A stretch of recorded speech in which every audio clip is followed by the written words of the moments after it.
Assalamualaikum warahmatullahi wabarakatuh, sahabat Joyo The Explorer Channel. Oke teman-teman semua, kita akan menyimak ini.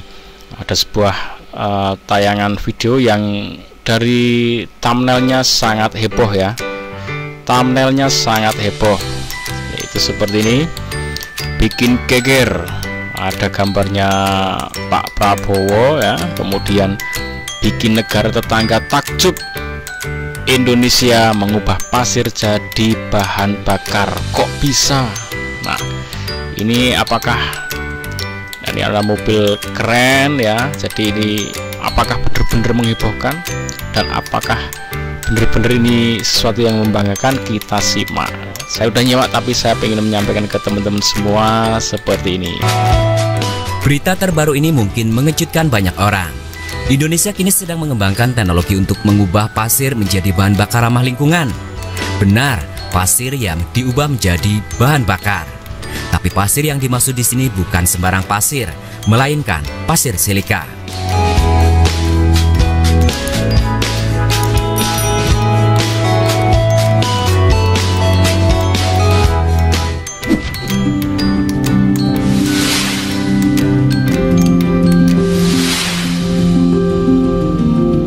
Pasir silika sebagian besar terdiri dari silikon dioksida atau SiO2, yaitu senyawa kimia yang terbentuk dari pelapukan batuan beku seperti granit yang kaya akan mineral kuarsa. Indonesia sendiri memiliki cadangan pasir silika yang melimpah, tersebar di 23 provinsi, termasuk di Bangka Belitung dan Kalimantan Barat. Tak tanggung-tanggung, jumlahnya mencapai 20 miliar ton. Pasir silika memiliki sifat yang keras dan tahan terhadap abrasi, sehingga banyak digunakan dalam berbagai industri seperti pembuatan semen, porselin, hingga genteng. Selain itu, sifatnya yang inert atau tidak mudah bereaksi membuatnya ideal untuk digunakan dalam industri kimia, termasuk dalam produksi pupuk, deterjen, obat-obatan, dan kosmetik untuk mencegah serbuk menggumpal.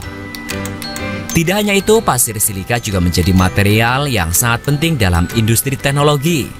Kemampuannya menghantarkan panas dan listrik dengan baik menjadikannya bahan utama dalam pembuatan fiber optik, semikonduktor, dan kaca.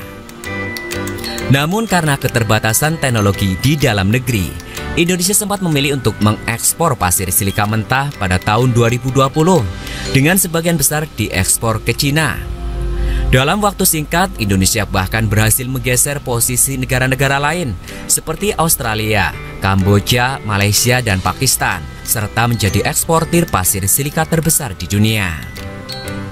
Oke, di sini permasalahannya udah ketemu ya teman-teman. Yang pertama, penemuan itu keren. Yang namanya penemuan, kemudian itu apalagi energi untuk bahan bakar alternatif selain BBM ya, selain yang dari fosil. Ini sesuatu yang keren, memang sesuatu yang sangat luar biasa.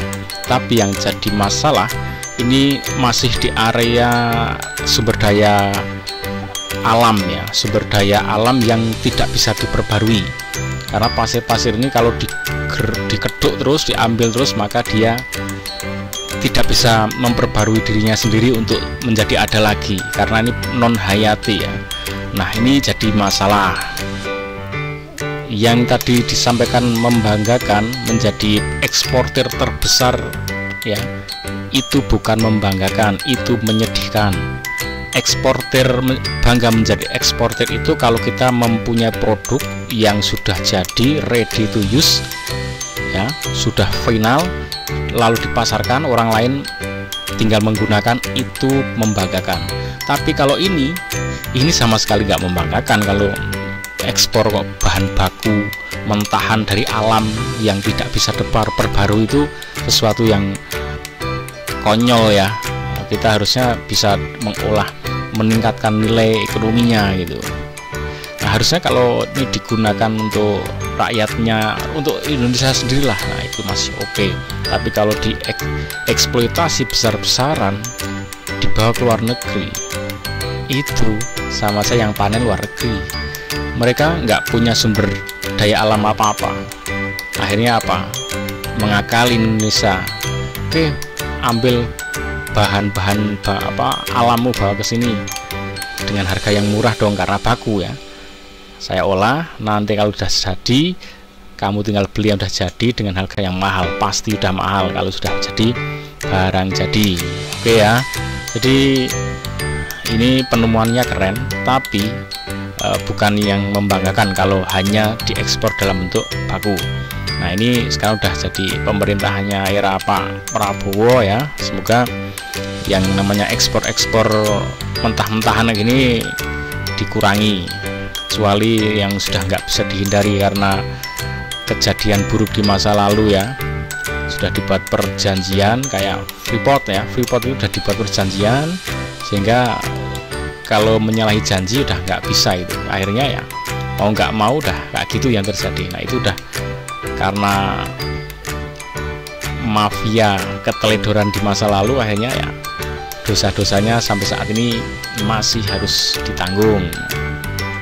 Tapi untuk hal-hal yang baru diharapkan bisa diatur ulang sehingga luar negeri itu tidak mengambil dalam bentuk baku, termasuk kelapa sawit. Kelapa sawit kita punya panen banyak, itu keluar hindari dalam bentuk mentahan. Nah, jadi keluar itu sudah mateng ya, udah jadi minyak, jadi apalah yang udah siap digunakan. Oke, ikuti terus Joyo The Explorer Channel. Kita doakan semoga Indonesia tetap berjaya. Assalamualaikum warahmatullahi wabarakatuh.